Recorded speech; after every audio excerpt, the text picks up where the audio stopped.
Hello everyone, welcome to YouTube channel target for IQ. देखिएगा, मध्य प्रदेश civil जज का जो एग्ज़ाम है जो मई में होना है, उसके लिए हमारे चैनल टारगेट फॉर आईक्यू पे हिंदी और इंग्लिश मीडियम दोनों में टेस्ट सीरीज चलाई जा रही है। तो अगर आप ज्वाइन करना चाहते हैं तो ज्वाइन कर सकते हैं। और ये एक मॉक टेस्ट है तो आप उसे देख सकते हैं, आपको बहुत हेल्प मिलेगी। क्वेश्चन नंबर 1, दंड प्रक्रिया संहिता की धारा 6 उपबंधित करती है। सीआरपीसी का क्वेश्चन है कि दंड प्रक्रिया संहिता की जो धारा 6 है तो वो किसके बारे में प्रावधान करती है, तो ये करती है दंड न्यायालय के वर्ग के बारे में। नेक्स्ट है, प्रथम श्रेणी मजिस्ट्रेट का न्यायालय निम्नलिखित में से कौन सी सजा पारित कर सकता है, तो अधिकतम 3 वर्ष अथवा अधिकतम कितना 1000 रुपये तक का कारावास की सजा क्या कर सकता है, 10,000 रुपये का अर्थदंड दे सकता है और 3 वर्ष तक का कारावास दे सकता है। तो आंसर होगा हमारा 1। नेक्स्ट है, किसी बलात्कार आरोपी को किसके प्रार्थना पर घटनास्थल से 16 किलोमीटर की परिधि के बाहर चिकित्सकीय परीक्षण हेतु भेजा जा सकता है, तो किसी पुलिस अधिकारी की। ठीक है। नेक्स्ट है, दंड प्रक्रिया संहिता की धारा 102 के अंतर्गत चोरी की संपत्ति को अपहृत करने का अधिकार जो है वो किसको प्राप्त होता है, तो किसको प्राप्त होता है, ये होता है पुलिस अधिकारी को। नेक्स्ट है, दंड प्रक्रिया संहिता के अनुसार किसी संज्ञेय अपराध के घटित होने के प्रत्येक सूचना पर किसका हस्ताक्षर होना आवश्यक है, तो किसके सूचना देने वाले व्यक्ति का हस्ताक्षर होना आवश्यक होगा। नेक्स्ट क्वेश्चन देखेंगे, यदि मजिस्ट्रेट किसी अभियुक्त की सस्वीकृति दर्ज करने के पूर्व उसे शपथ दिलाता है तो सस्वीकृति का कथन क्या हो जाएगा, विधि की दृष्टि में अवैध अथवा अग्राह्य साक्ष्य होगा। नेक्स्ट है, भारतीय दंड संहिता के अध्याय 21 के अंतर्गत मानहानि के अपराध का संज्ञान लिया जा सकता है, तो मानहानि के अपराध का संज्ञान कैसे लिया जाएगा भाई, पीड़ित की शिकायत पर, जब पीड़ित शिकायत करेगा। निम्नलिखित में से किस विचारण में सजा पर अभियुक्त को सुनवाई आवश्यक नहीं है, तो अगर समन मामलों के विचारण चल रहा होगा, प्रोसीडिंग चल रही होगी, ट्रायल चल रहा होगा किसका, समन मामलों का, तो वहां पर अभियुक्त की सुनवाई आवश्यक नहीं होती है। नेक्स्ट है, अभियुक्त से अभिवचन का संपणन का आवेदन प्राप्त होने पर न्यायालय स्वयं को संतुष्ट करने के लिए कि उसे स्वेच्छापूर्वक प्रस्तुत किया गया है क्या करेगा, उसका बंद कमरे में परीक्षण करेगा। नेक्स्ट है, दंड प्रक्रिया संहिता यदि अभियुक्त विकर्षित न होने पर भी ऐसा है कि उसकी कार्रवाई उसे समझाई नहीं जा सकती, तो क्या किया जाएगा, दंड प्रक्रिया संहिता में क्या कह रहा है कि यदि अभियुक्त विकर्षित न होने पर भी ऐसा है कि उसे कार्रवाई समझाई नहीं जा सकती तो न्यायालय कार्रवाई में अग्रसर हो सकता है। ठीक है। नेक्स्ट है, जैसे ही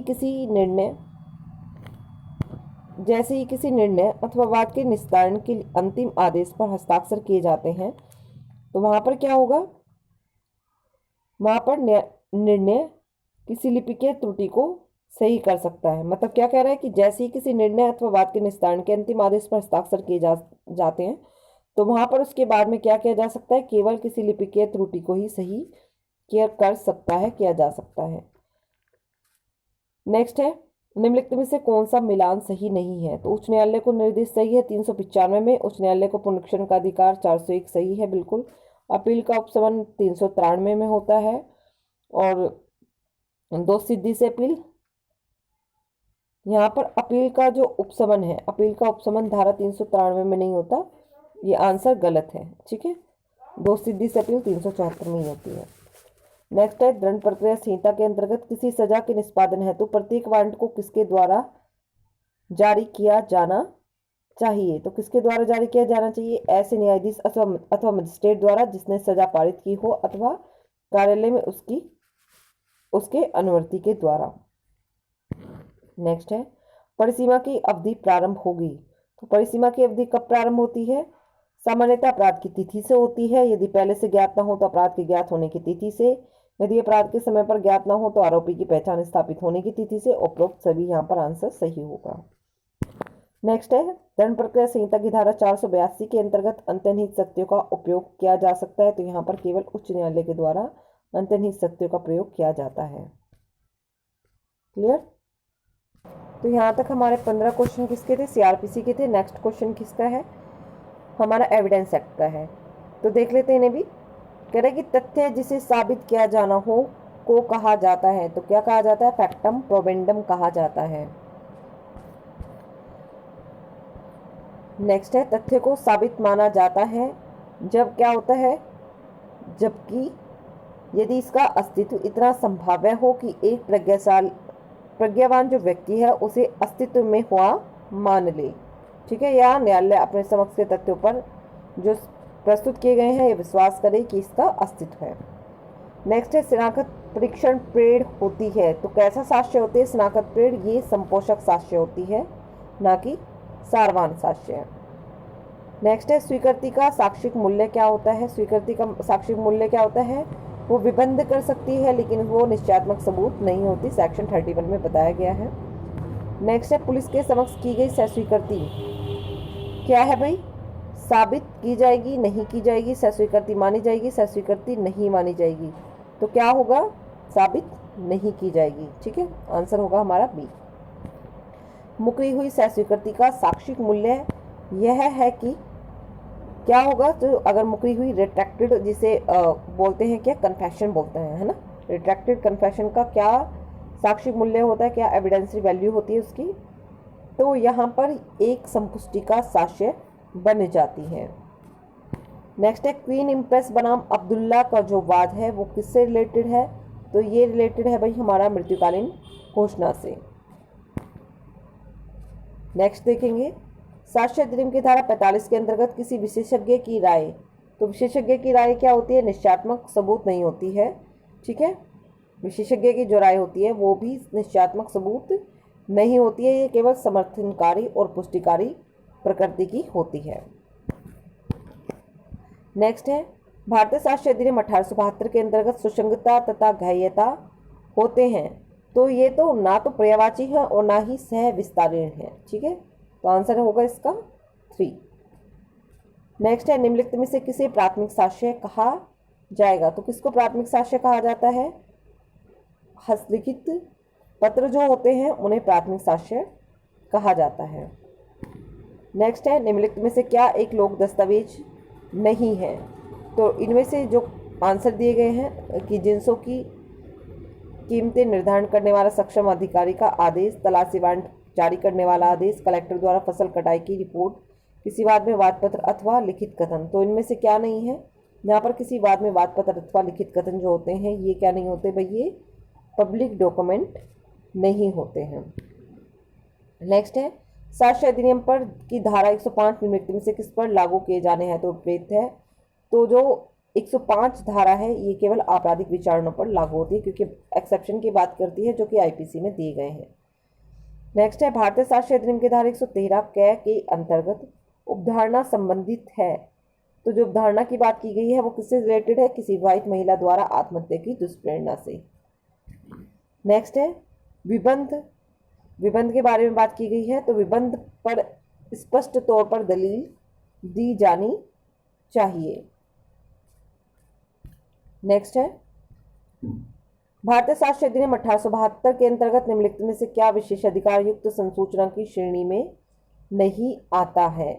तो क्या नहीं आता है भाई? विशेषाधिकार के रूप में मौखिक रूप से संवाद में अक्षम साक्षी द्वारा की गई संसूचना विशेषाधिकार के अंतर्गत नहीं आती है।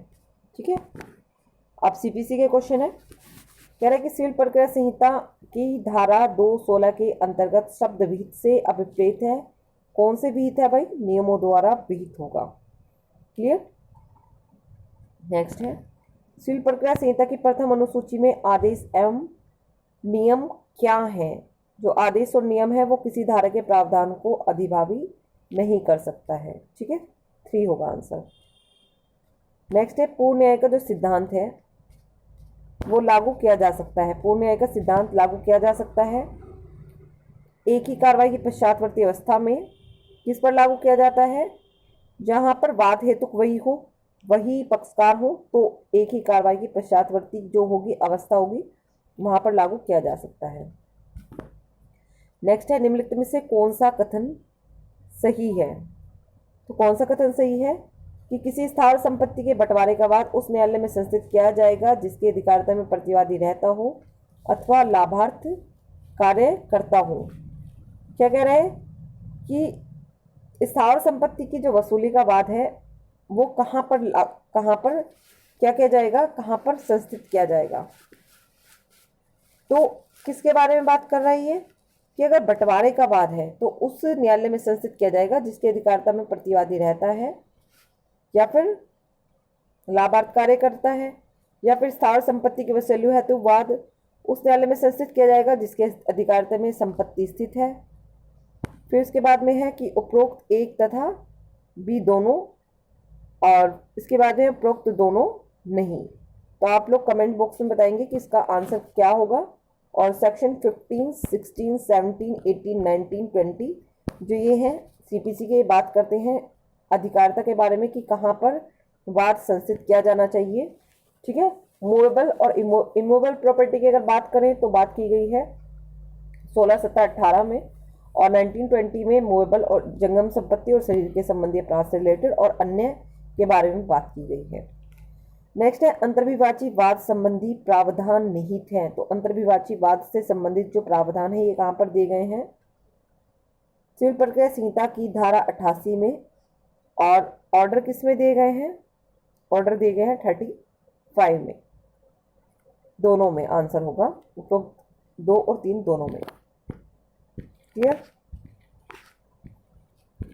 नेक्स्ट देखेंगे, नेक्स्ट है सिविल प्रक्रिया संहिता की किस धारा के अधीन न्यायालय किसी विवाद के पक्षकारों को मध्यस्थता के लिए निर्दिष्ट कर सकता है। तो मध्यस्थता के बारे में प्रावधान कहाँ पर है, ये है भाई सेक्शन 89 में। मोस्ट इंपोर्टेंट सेक्शन है, याद रखिएगा। नेक्स्ट देखते हैं, कह रहे कि व्यवहार प्रक्रिया संहिता की धारा 102 के अंतर्गत किसी डिक्री के विरुद्ध द्वितीय अपील नहीं की जा सकेगी जब धन की वसूली के लिए मूल वाद की विषय वस्तु कितने रुपए से कम नहीं होनी चाहिए। कम से कम कितने रुपए की विषय वस्तु होनी चाहिए, कम से कम 25,000 रुपये से कम की नहीं होनी चाहिए, 25,000 रुपये से अधिक नहीं है। ठीक है। नेक्स्ट है, किसी निर्णय के पुनर्वलोकन हेतु एक आवेदन प्रस्तुत की जा सकती है यदि अभिलेख पर स्पष्ट त्रुटि मौजूद हो। तो क्या कर सकते हैं, रिव्यू करा सकते हैं। नेक्स्ट है, एक वाद किस कारणवश विफल हो सकता है। तो आवश्यक पक्षकार का क्या नहीं किया है, संयोजन नहीं किया है, असंयोजन के द्वारा क्या हो सकता है, वाद विफल हो सकता है। 3। नेक्स्ट है, अभिवचन में उल्लेख होना चाहिए किसका, महत्वपूर्ण तथ्यों का, केवल महत्वपूर्ण तथ्यों का उल्लेख किया जाना चाहिए, ना कि साक्ष्य का और ना ही विधि का। सिविल प्रक्रिया संहिता 1908 के अंतर्गत अभिवचन को संशोधित किया जा सकता है। तो कार्यवाही के किसी भी प्रकरण पर क्या किया जा सकता है, विचार न्यायालय के समक्ष क्या किया जा सकता है, जो कि ट्रायल चल रहा होगा, जहाँ प्रोसीडिंग चल रही होगी, तो वहाँ पर क्या किया जा सकता है, उसे अमेंड किया जा सकता है अभिवचन को, प्लीडिंग को। नेक्स्ट है, यदि प्रतिवादी लिखित कथन प्रस्तुत करने में विफल रहता है तो न्यायालय क्या करेगा, न्यायालय सिंपल सी बात है क्या कर देगा, न्यायालय उसके विरुद्ध निर्णय पारित कर सकता है। ठीक है, प्रतिवादी क्या नहीं कर रहा है, प्रतिवादी लिखित कथन पेश नहीं कर रहा है तो उसके विरुद्ध निर्णय पारित कर देगा, एक्सपार्ट डिक्री दे देगा, है ना।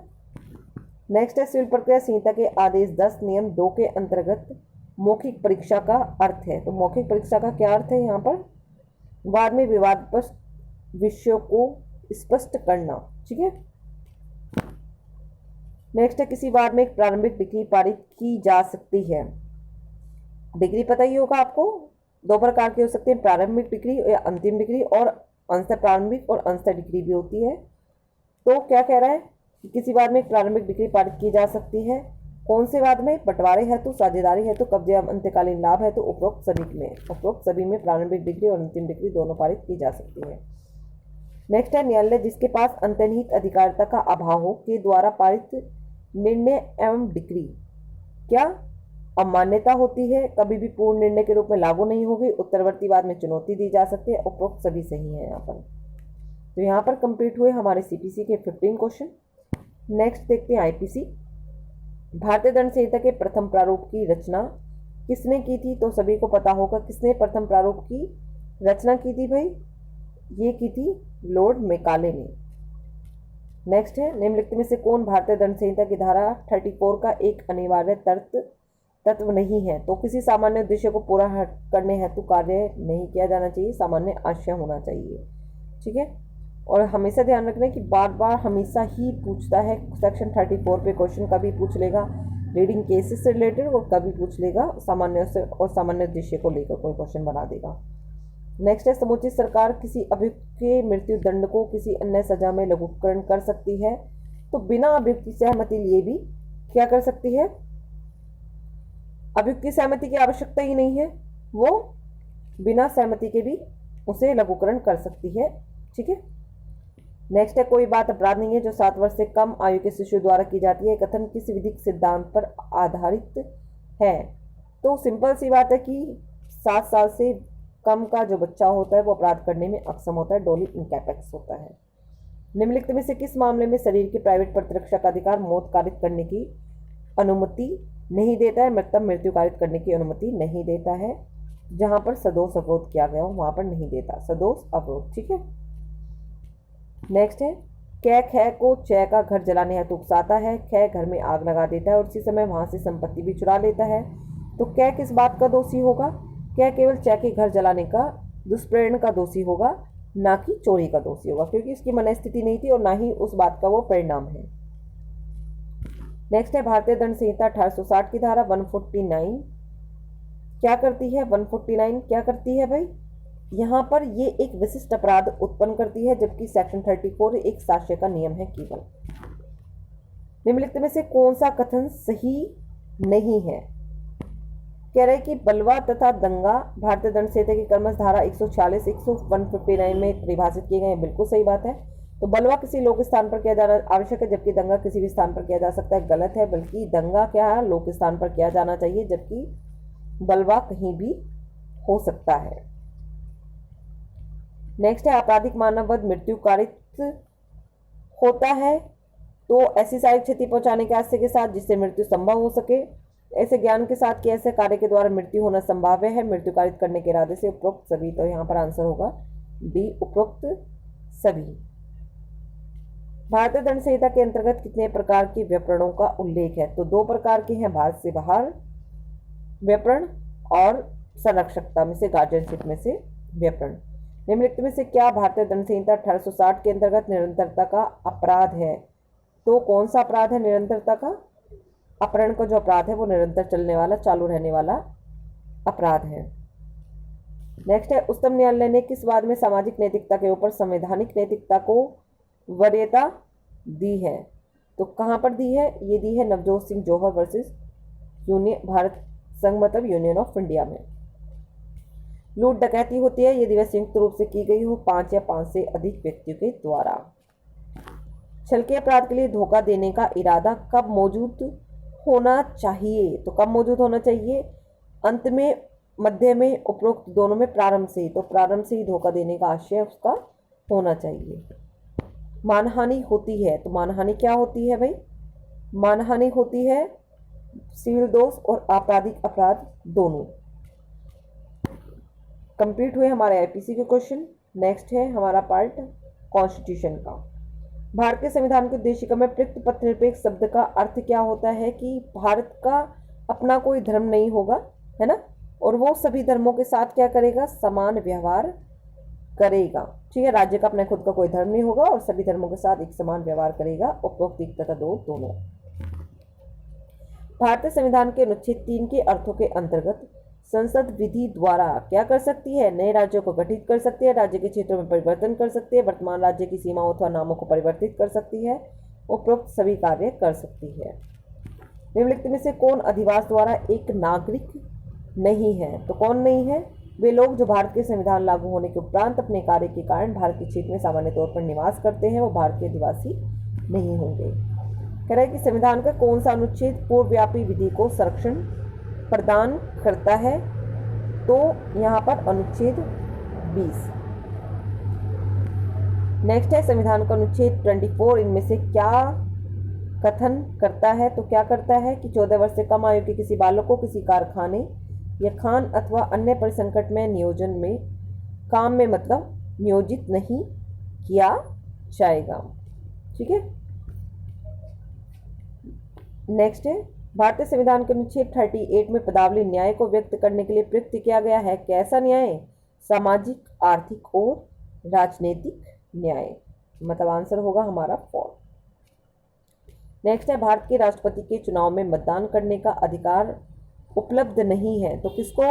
लोकसभा। किसको नहीं है?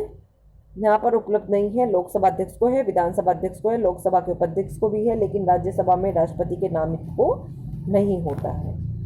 लोकसभा एवं राज्यसभा की संयुक्त बैठक की अध्यक्षता कौन करता है? तो बुलाता राष्ट्रपति है, लेकिन लोकसभा का अध्यक्ष वहां की क्या करता है? अध्यक्षता करता है। ठीक है। जो कुछ भी प्रत्यक्षता नहीं किया जा सकता वह अप्रत्यक्षता भी नहीं किया जा सकता। यह कथन किस सिद्धांत से संबंधित है? तो ये छद्म विधान का जो सिद्धांत है इससे रिलेटेड है ये सिद्धांत। भारत के संविधान में कुल कितनी अनुसूचियां हैं? तो पहले 8 अनुसूचियां थी, 4 अनुसूचियों को बाद में जोड़ा गया था, तो 12 अनुसूचियां टोटल हैं और भाग कितने हैं? 22। नेक्स्ट है, निम्नलिखित में से कौन सा कथन सही नहीं है? तो क्या कह रहा है ये? कह रहा है कि प्रतिग्रहण अवश्य ही लिखित में होना चाहिए। ये सही नहीं है। ठीक है। एक ही बात पर एक ही अर्थ में मतैक्य का अर्थ होता है। तो यहाँ पर देखिए कॉन्स्टिट्यूशन के क्वेश्चन कंप्लीट हो गए और ये जो क्वेश्चन है ये कॉन्ट्रैक्ट के हैं कि निम्नलिखित में से कौन सा कथन सही नहीं है कि प्रतिग्रहण जो मतलब एक्सेप्टेंस होनी चाहिए वो अवश्य ही लिखित में होनी चाहिए। ये जरूरी नहीं है, वो मौखिक या लिखित या शर्तों के निर्वहन के द्वारा किसी भी प्रकार से हो सकती है। क्लियर? कह रहा है एक ही बात पर एक ही अर्थ में मतैक्य का अर्थ क्या होता है? तो इसका अर्थ होता है कि किसी एक विषय पर समान अर्थ में क्या होना? सहमत होना। नेक्स्ट है, अवैधता किसी संविदा को क्या बना देती है? तो अवैधता किसी संविदा को शून्य बना देती है भाई। प्रतिफल की अपर्याप्तता निम्नलिखित में से किस प्रश्न के निर्धारण हेतु सुसंगत होती है? तो प्रतिफल की अपर्याप्तता किससे रिलेटेड होती है? कि स्वतंत्र सम्मति से रिलेटेड। ठीक है। नेक्स्ट है, एक संविदा जिसमें समय संविदा का सार न हो, विनिर्दिष्ट समय के पूर्व संविदा के पालन में असफलता से क्या होगा? यहाँ पर वचन ग्रहीता वचनदाता से स्वयं द्वारा ऐसी असफलतावश उत्पन्न एवं वहन की गई हानि के लिए क्षतिपूर्ति प्राप्त करने का अधिकारी हो जाएगा। ठीक है। तो यहाँ पर हमारी 5 क्वेश्चन हमने कॉन्ट्रैक्ट एक्टिव देखे हैं। पार्ट 2 में हम अपने ये टोटल 75 क्वेश्चन और बचे हुए हैं, उसमें हमारे जो लोकल एक्ट हैं मध्य प्रदेश के वो भी होंगे और इंग्लिश का भी होगा और कंप्यूटर का भी होगा, वो सभी इंक्लूडेड करेंगे। और इस वीडियो को कंप्लीट करते हुए मॉक टेस्ट जो 9 है इसे कंप्लीट कर लेंगे। आई थिंक आपको वीडियो अच्छी लगी होगी। वीडियो अच्छी लगे तो वीडियो को लाइक कीजिएगा और कमेंट कीजिएगा और ज़रूर बताइएगा कि आप आगे भी क्या ऐसी ही टेस्ट सीरीज़ हिंदी मीडियम और इंग्लिश मीडियम में चाहते हैं। Thank you so much.